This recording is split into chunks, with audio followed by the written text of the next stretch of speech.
história, né? Então, tipografia é um processo de impressão que durou por mais de quantos anos? 400 anos. Não deu tempo de fazer um ponto. Mais de 400 anos durou esse processo. Desde a sua invenção até o período, né, que ele deixou de ser usado comercialmente, esse tipo de processo, esse tipo de equipamento, foi aí mais de 400 anos, porque a tipografia, os tipos móveis foram inventados por Gutenberg por volta de 1450.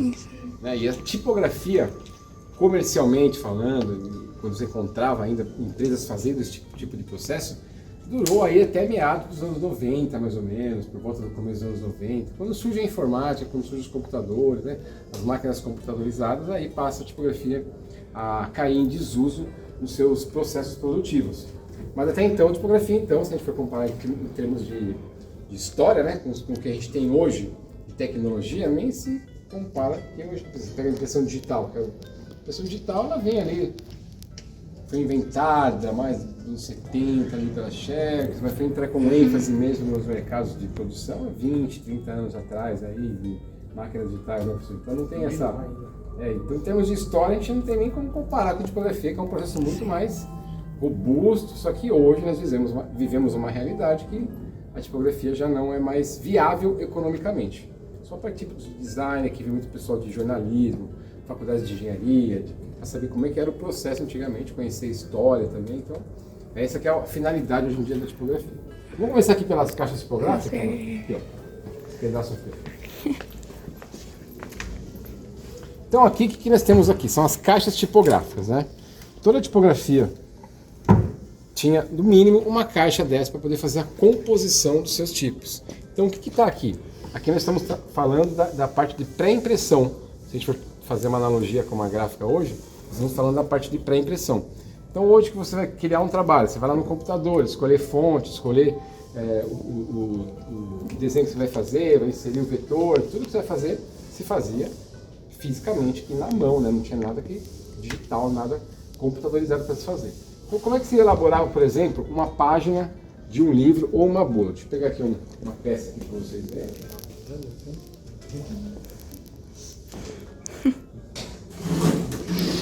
Imaginem esse aqui que está aqui na minha mão, ó, com uma página em branco do Word. Aqui é uma página em branco que as pessoas iam começar a fazer as composições aqui, né? Então, aqui como a gente não tinha nada digital, como é que funcionava?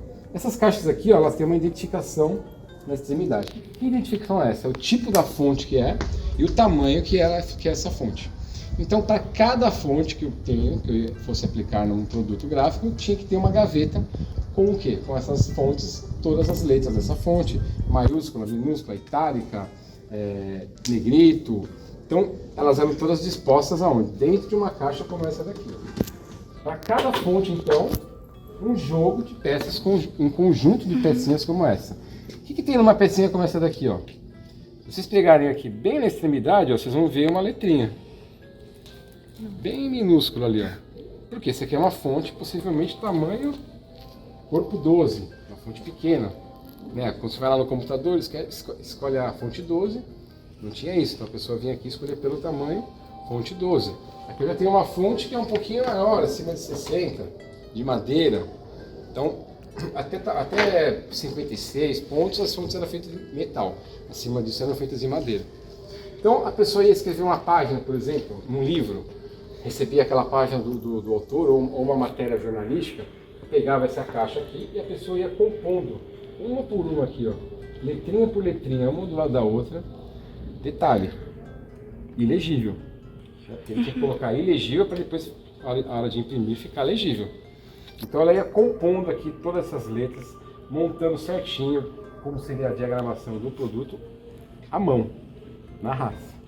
Fez isso daqui, compôs tudo bonitinho, ele vai amarrar essas letras e vai levar ela para a máquina, para ser encaixado na máquina para poder fazer a produção, tá? Então aqui, quando a gente está selecionando lá no computador uma letra maiúscula e uma letra minúscula, como que a gente chama isso? Caixa alta, caixa baixa. Caixa alta e caixa baixa. De onde que vem então esse nome? Porque ficava caixa alta as maiúsculas e as caixas e as minúsculas ficavam nas caixas mais baixas. Então aqui é a origem desse nome, caixa baixa, caixa alta lá a gente vai fazer uma diagramação, é justamente aqui. Então uma indústria gráfica, um jornal, quanto mais fontes físicas ele tivesse, mais possibilidades os seus clientes teriam de variar os seus produtos, maior a variação de design que ele teria ali para aplicar nos seus materiais impressos. Tá, então, muita fonte, igual a gente vê aqui, ó. Cada gaveta dessa daqui é uma fonte diferente, um tamanho diferente. Ao longo do tempo, a gente foi recebendo muitas fontes de doação, conforme as gráficas foram fechando, tipografia, foram doando para nós. Então, nós temos uma quantidade, até um acervo aqui, que na época que a escola era uma escola de tipografia, nós não tínhamos todo esse acervo. Tinha só essas caixas aqui, ó, quando era tipografia. O curso de tipografia aqui, ele durou até 1994. Foi a última turma de tipógrafos que a gente formou aqui. Aí o mercado já não absorvia mais profissionais e aí parou de formar gente, que já fazem 31 anos já que nós formamos tipógrafos aqui. Mas as máquinas permanecem e hoje tem uma parceria com uma empresa chamada Oficina Tipográfica São Paulo, que é um grupo de pessoas que incentivam o uso desses equipamentos. Alguns professores que vêm lá da ESPM, que é a Faculdade de Design também, então eu tenho uma parceria aqui com o Senai, eles usam aqui, trazem os alunos aqui, desenvolvem trabalhos de design junto com o pessoal de lá daqui, então é uma parceria da Faculdade de Design do Senai e a ESPM aqui na Oficina Tipográfica. Mas uma vez feito o texto aqui composto, ele ia para a máquina. Vamos conhecer a máquina?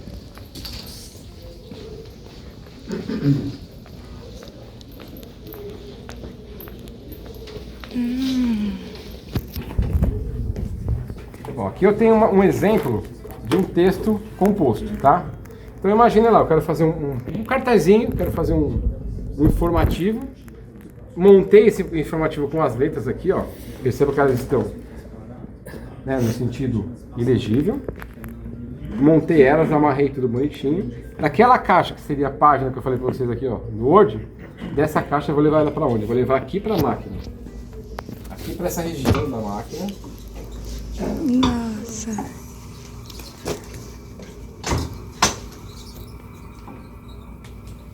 Ela vai ser encaixada nesse espaço aqui, que é a área de impressão da máquina, tá? E vou encaixar o texto aqui.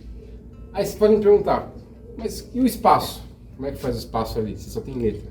O espaço são feitos por peças metálicas, como se fossem os quadradinhos, como vocês observem aqui, ó, que vão sendo encaixados um do lado do outro. Então, quanto mais espaço eu quero, pego o espaçador maior, o menor, de espessura maior. Pode ver que eles são como se fossem barrinhas de metal que são encaixadas entre as letras para formar os determinados espaços. Ou espaço entre linha, ou espaço entre as letras, né? Percebam que aqui tem um espaço maior, ó. Aqui já é um espaço de... não tem espaço aqui.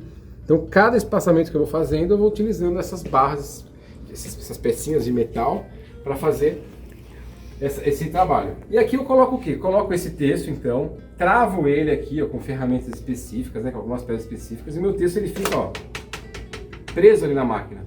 Ele não sai dali. Como é que vai se processar aqui a impressão, turma? Aqui nesse disco aqui, ó, aqui é o tinteiro da máquina, vem tinta aqui. Esse rolo de borracha, ele vem aqui em cima, pega a tinta aqui do disco e desce entintando, passando tinta só onde? Só na superfície do tipo móvel aqui. Então ele entinta o tipo móvel e o operador da máquina, no caso, ele fica aqui, ó, nessa mesa. Então ele pega uma folha aqui, coloca aqui e a folha vai ser encostada no tipo móvel, vai pressionar. Imprimiu, ele vai pegar essa folha, coloca do lado, pega outra folha aqui, colocou e assim a máquina vai imprimindo, uma a uma, né, batendo diretamente a folha no impresso. Por isso que isso aqui é uma impressão direta. Achei que tinha alguma coisa aqui nesse frigobar aqui, nunca tinha visto isso. Não é que tem uma cervejinha. Então aqui, ó, vamos lá, vamos fazer a demonstração de como que ela funcionaria. Ó. O rolo desceu, entintou ali os tipos móveis e ele vai voltar lá no prato para poder pegar tinta. Nisso o papel já está colocado aqui na base e o papel vai entrar em contato aonde ali, ó, vai encostar no tipo móvel. Encostou, pressionou, né, imprimiu e aí vai voltar. Nisso a tinta, o rolo já está buscando mais tinta lá, ó, para poder descer e entintar novamente ali o rolo.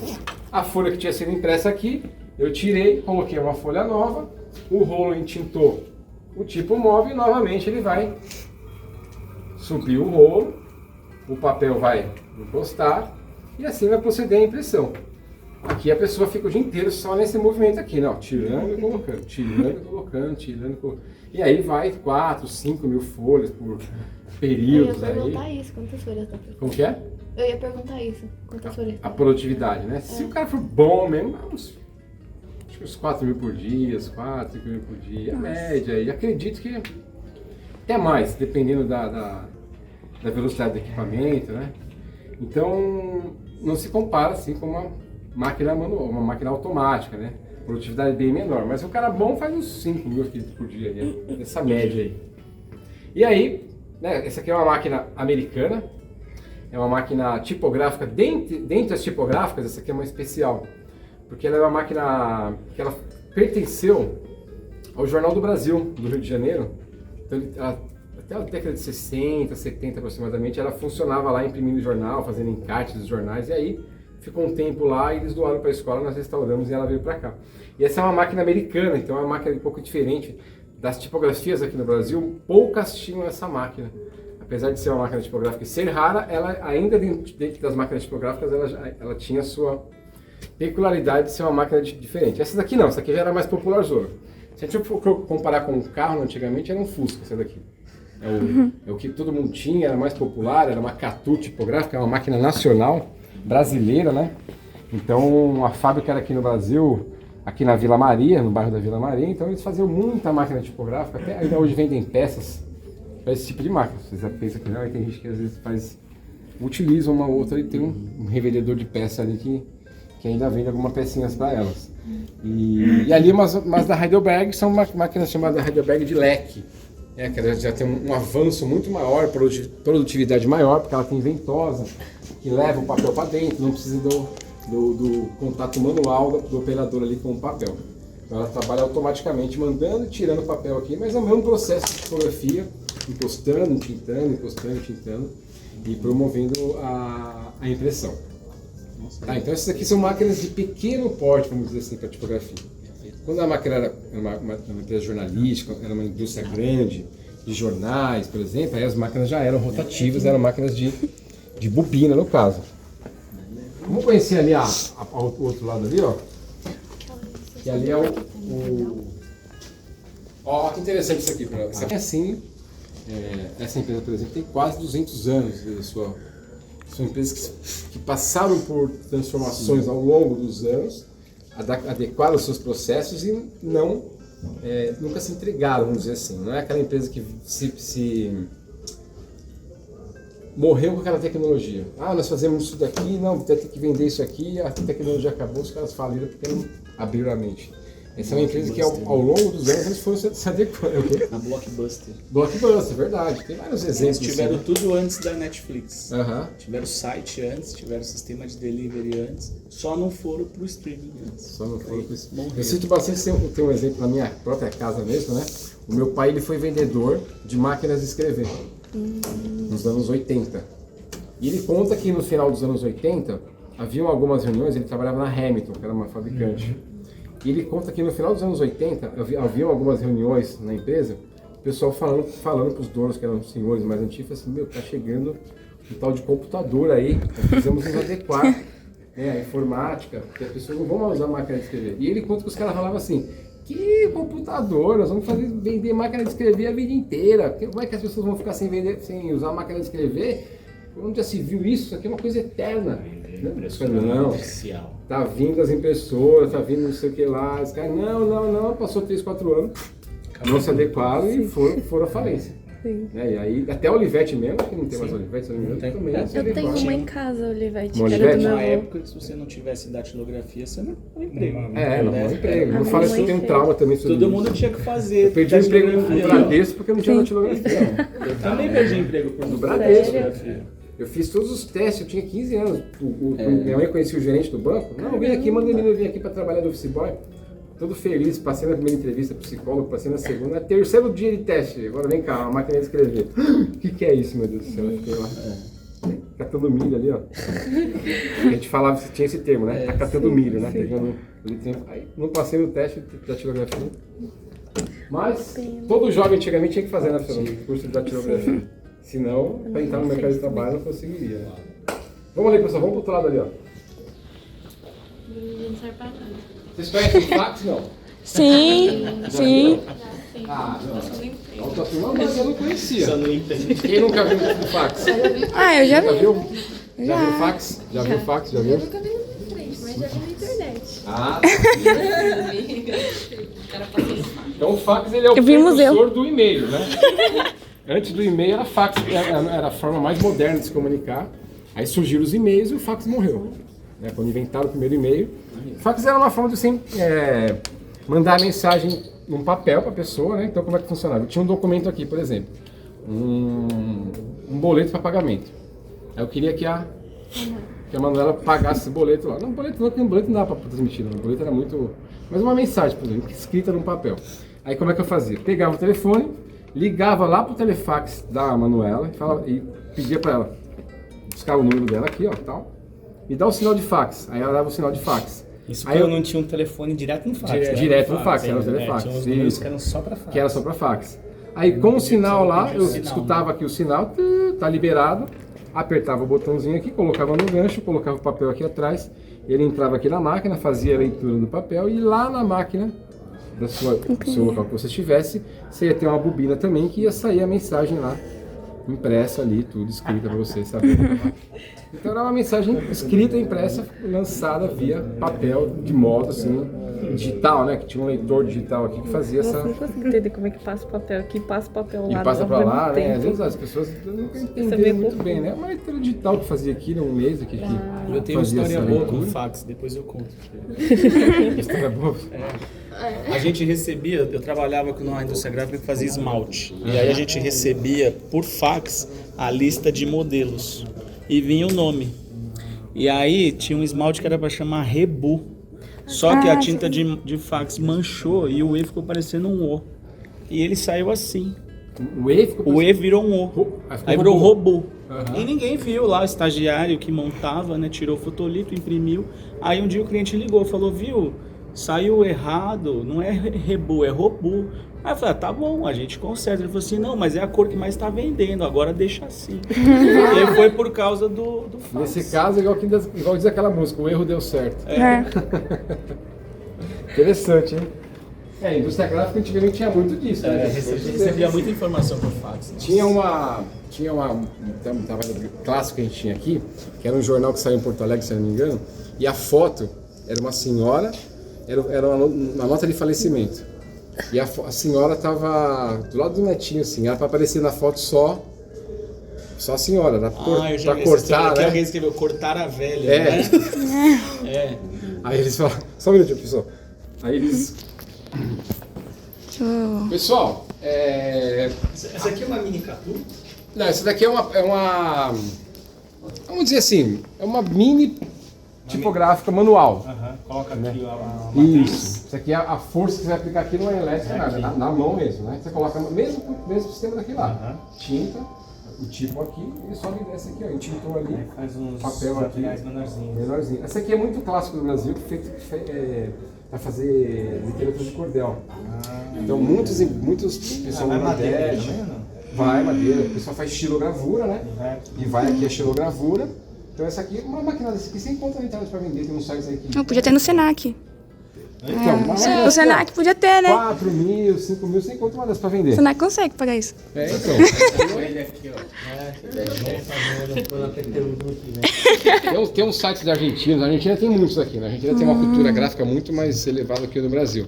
Então lá se encontra máquinas assim, tem lojas especializadas em máquinas gráficas antigas, é um negócio bem interessante na Argentina. Né? E aí encontra para vender, né? Bom, pessoal, ali ó, composição manual, tá? Então o pessoal, um a um, tinha uma demora, um tempo para se produzir um jornal, imaginei 3 dias, 4 dias, compondo um a um manualmente, até que na primeira Revolução Industrial houve a invenção de uma máquina que revolucionou os processos de composição da indústria gráfica. Aí essa máquina é chamada de linotipo. E esses são esses 3 exemplos aqui. Aqui tem linotipo. Linotipo. Olá, bem-vinda. Boa tarde. Então o que são as linotipos, pessoal? Passa a rua. Nossa, que legal. Já tinha ouvido falar no curso lá? Sim, a gente estudou. Ah, legal. Uma linotipo, pessoal, é uma máquina que ela faz a composição dos textos. Ela faz a composição dos textos de uma forma muito mais rápida do que se compunha na forma manual lá. Então o que nós temos aqui? Ó? Primordialmente, um teclado, onde esse teclado vai ser digitado o texto que a pessoa vai querer fazer. Nós temos aqui em cima alguns magazines. Essas caixas que vocês estão vendo aqui, ó, são chamadas de magazines. Percebam que aqui nós temos um magazine, aí nós temos 4 magazines. O que vai dentro desse magazine? Dentro desse magazine vão as matrizes das fontes. Então, cada fonte que eu quero fazer, eu tenho aqui dentro desse magazine, vamos supor, eu tenho uma Arial número 12. Então, eu tenho aqui todas as variáveis. Tudo o alfabeto, letra normal, itálico, tenho negrito, todas elas posicionadas aqui dentro dessa caixa, uma a uma, certinho. Para quando eu fazer a digitação do texto aqui, um sistema de captação dessas fontes vão juntando elas uma do lado da outra, atrás daqueles trilhos ali, ó, elas vão ficando empilhadas, emparelhadas, uma do lado da outra, as matrizes de fonte. E aí eu crio uma frase inteira, imagina. Criei uma frase inteira aqui, ó, digitando, a máquina funcionando, vou digitando, texto aqui, ó, né, vou passando meu texto aqui, vou digitando, e essas matrizes, após elas se unirem e formarem uma frase, elas vão descer por um sistema aqui, ó, de trilhos. Esse sistema de trilhos vai trazer as fontes aqui para trás, numa espécie de um molde, e vão encaixar elas nesse molde. Esse molde vai receber chumbo derretido ali, é como se fosse depositar chumbo derretido nela. E aí ele vai dar uma batida dessas fontes nesse chumbo derretido e vai formar as palavras que eu quero com esse chumbo derretido numa frase como essa daqui, por exemplo. Uma base de metálica como essa, eu tenho aqui na extremidade aqui, ó, todas as letras formadas. Tá? Então, qual que foi a grande diferença ali? Ali eu tinha que compor uma por uma. Aqui não, aqui eu digitava rapidinho, dava uma batida no comando, ele já vinha aqui para baixo. O chumbo derretido que está aqui embaixo, que está aqui atrás, ele formava essa letra e ela ia sendo depositada no espaço aqui. A pessoa tirava e colocava aqui. Quando ele tinha a frase pronta, uma página pronta, ele só tirava todas as letrinhas daqui, tirava essas letras todas juntas daqui e formava essas frases contínuas aqui numa página como aquela que eu mostrei para vocês no início lá. Então imagine, 3 dias para se fazer uma composição ali, aqui já se fazia em 4 horas, em um dia. Era uma coisa muito, muito mais rápida. Então ela foi uma máquina que revolucionou os tempos de produção na época. Né? A pessoa que inventou essa máquina levava esse nome aqui, ó. Isso aqui é o nome da indústria, né? Mergenthaler, mas o nome do cara era Ottmar Mergenthaler, né? E ele foi considerado o segundo Gutenberg na indústria gráfica. Primeiro foi o Gutenberg mesmo que inventou os tipos móveis, e ele foi considerado o segundo, porque a partir dele a indústria gráfica passou a produzir com alta quantidade, com alta capacidade produtiva. Tá? Então, agora eu pergunto para vocês, até quando vocês acham que ele não funcionou no Brasil? Um jornal, por exemplo, usou isso aqui até que ano? 1900? Não, 1900? 1900 é alguma coisa. É. Pode subir aí. 1940? 84? Tá perto. Por aí, assim, aproximadamente. A Gazeta Esportiva, o jornal que tinha antigamente, usou até 85. O Estadão usou até 79. Então, não é difícil assim. Até 40 anos aí atrás ainda, o Estadão ainda usava isso aqui, o Estado de São Paulo. E a Gazeta Esportiva é um jornal que acabou, né? Hoje tem só o site, mas é um jornal tradicional que funcionou então até 85. Então não é uma coisa assim muito, muito, muito antiga, assim, a ponto de, né, de ser de outros tempos. E aí, assim, aqui, ó, atrás para vocês verem aqui, nós tínhamos chumbo e antimônio derretido numa caldeira. Olha a caldeira ali dentro.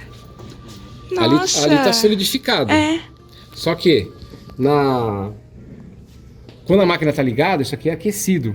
E esse chumbo e antimônio aquecido, ele fica, né, o vapor dele fica em suspensão. O que vocês imaginam? Imagina o trabalhador respirando Sim. o ar com chumbo e antimônio em suspensão. E o calor, né, que fica. E o calor. Então isso aqui era um Por que chumbo exatamente? para ter resistência o chumbo e o antimônio junto, a liga de chumbo com antimônio, que dava resistência para ir para a máquina e poder imprimir milhões de impressões, né? Receber pancada ali de tinta, de rolo, tem que ser um metal que tenha resistência a... Por exemplo, imagina o alumínio ali, o alumínio é quebrado, Esse teclado, mano. É o tipo de metal Nada a ver com o que era teclado que forte te usa pra fazer agora, isso. né? Pessoal, então era extremamente prejudicial à saúde das pessoas isso daqui. As pessoas morriam assim.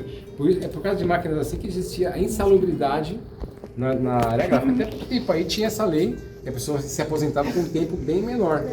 Por quê? Porque era muito perigoso trabalhar em gráfica, por causa dessas peças, por causa desses chumbos que ficavam. Agora, aqui nós temos umas, imagina uma oficina com 20 dessas aqui, ó. 20 pessoas trabalhando, 20 máquinas mandando vapor e as pessoas, né? Muito perigoso. Então, não era só a insalubridade, como o salário também era altíssimo de quem trabalhava aqui. Mas por quê? Porque eu morria cedo, né? Então, aí não tinha jeito, né? Mas aí, ó, dizem assim que... mas afetava, né? Sim. Dizem que quem trabalhava nessas máquinas ganhava mais do que médico e advogado.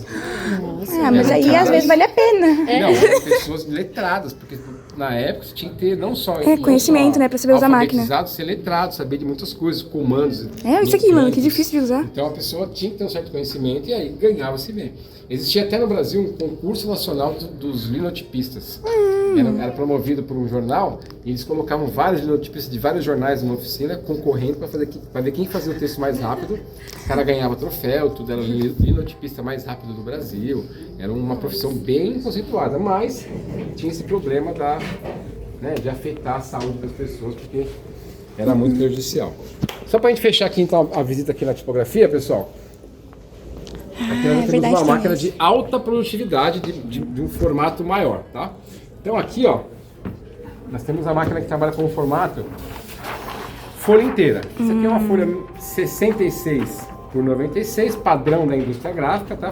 Quando a gente fala padrão, porque é o formato nacional, formato que as gráficas trabalham em máquinas de folha inteira. Então como é que funciona aqui, ó, o processo de impressão aqui? A pessoa fica aqui, onde eu tô aqui, ó, uma pilha de papel aqui, e ele vai desfolhando uma por uma aqui, ó. Vai mandando para cá, ó. Uma por uma. Essa folha vai entrando aqui no cilindro, tem uma pinça aqui no cilindro, nesse cilindro maior aqui, ó. O papel é pego por esse cilindro e ele vai ser envolvido nesse cilindro e vai ser levado lá para baixo. Quando chegar lá para baixo, se vocês olharem ali, ó, tem os tipos móveis ali, ó. Lá dentro, aqui embaixo, ó. É a rama onde está formada uma página ali, ó. Essa rama faz o quê? Ela vai e volta. Vai e volta. Quando ela vai e volta, ela recebe tinta nessa região aqui da entintagem. Recebe tinta e passa para o papel. Quando o papel recebe a impressão, ele vai sair pelo outro lado aqui, ó. Em cima dessa madeirinha, em cima daquela mesa ali. Uma curiosidade, ó. Essa empresa aqui fabricou essa máquina em 1929. Ela fabricou aquela máquina em 1925, há 100 anos atrás. Vocês estão visitando ela, uma máquina centenária, justamente no ano da visita de vocês. Né? Você vê as plaquinhas ali, ó, 1925. Koenig Bauer. Vocês acham que essa empresa acabou? Não. Ontem teve um prêmio, da indústria gráfica, é o maior prêmio que se premia os trabalhos, tudo. Eles ganharam como melhor equipamento de 2025. Na indústria gráfica, eles lançaram o melhor equipamento e eles ganharam esse prêmio ontem. Você vê como uma empresa tem mais de 200 anos, 250 anos, mas ainda é uma empresa atuante. Sim. Que aí ontem já ganharam um prêmio aí da indústria gráfica como melhor equipamento. Então é uma empresa que está no mercado ainda. Muitos alunos aqui da escola trabalham nessa empresa, que é a Koenig Bauer, uma empresa alemã. Olha, e aí eu falo essa curiosidade porque é alemã. Agora vem cá, tem uma curiosidade da máquina aqui. Eu acho que eu sei qual. Nós falamos lá de manhã? Aqui tem uma suástica, ó. No motor dela. Que legal. Que mostra justamente da época. Sim. Pode ver lá. Legal assim, curioso, né? Vamos dizer assim, né? Que interessante. É interessante porque a gente sabe que é um símbolo assim pesado, né? Aqui, ó. Mas identificava. Mas detalhe, pessoal, só lembrando, isso aqui é a máquina de 1929. Nessa época o nazismo ainda não era implantado na Alemanha. E é uma máquina da Suécia. Esse símbolo ele tinha uma representação meio de budismo, hinduísmo, né? Um negócio meio assim universal, não é um símbolo próprio do nazismo. É que esse aqui, na verdade, desculpa te cortar. Não é isso que você vai falar do lado, né? É, que não é uma suástica nazista. Isso, porque é do outro lado, né? Budista, né? Porque um pouquinho inclinada, né? Mas é que é curioso porque a gente fala de uma suástica, a gente não está acostumado a ver um equipamento gravado ali, como se fosse, né? Então é um lado curioso da máquina, mas não que seja uma exaltação, dado do... Se fosse mais pra 39 e 40. Isso, que foi quando surge realmente o sistema, né? E aí essa máquina ela funciona, de vez em quando a gente monta alguns eventos aqui na escola. Então sempre a gente trabalha aqui, nesses eventos a gente faz posters aqui, distribui pro pessoal. O último que a gente fez foi o mês passado, foi impresso aqueles posters ali. Nossa, que lindo! O Nicolas ia amar, nosso professor de tipografia. Sempre tem ele deve conhecer, quem que é? É Nicolas... Ele é de tipografia? É. Tá, então ele deve conhecer, se ele é de tipografia, ele deve conhecer ali o Marcos Melo, que é o CEO aqui da tipografia. Olha! Né? Ah, ali, Então, ó, Marco... é verdade, tá escrito ali, ó. Então, o Marcos Melo ali, ele é... Esse trabalho foi feito pelo Marcos e pelo Thiago, que é um cara que é artista visual, que trabalha com Nossa, ficou bem bonito. xilogravura, então nós desenvolvemos esse trabalho aqui, essa atividade nesse período, nessa época. Mas periodicamente a gente tem aqui na escola alguns eventos que a gente coloca ela para funcionar. Eles estão todas convidadas quando tiver. São eventos abertos, assim, que legal. para toda a comunidade de design, né? Então a gente distribui materiais. Todo ano tem um evento legal aqui. Como vocês fizeram os nomes? Como fizeram? Como fizeram os nomes? As letras? E Boa também pergunta. Hoje em dia é muito fácil de fazer. Ah, é com... Hoje em dia tem as routers, aquelas máquinas digitais que cortam madeira Sim, certinho. a gente tem. Então hoje em dia é Foi muito isso? fácil. Nenhum antigo. Não. Você pode ver que aquela letra B, por exemplo, aquela estrela, é tudo feito com esses moldes atuais, no MDF, na altura necessária aqui. Se fosse há 100 anos atrás, daria pra gente fazer aquilo? Daria, mas como? Na mão. No desbaste, na xilogravura, né? Uma pessoa desbastando a madeira ali, manualmente, fazendo entalhe manual, e ele criaria uma matriz de relevo. Hoje em dia é muito fácil, coloca lá o desenho na router, ela corta rapidinho no laser, a gente faz o que quiser aqui, coloca aí. Então é uma adequação da tecnologia com uma tecnologia antiga, né? Isso que é interessante a gente conseguir fazer essa jogada.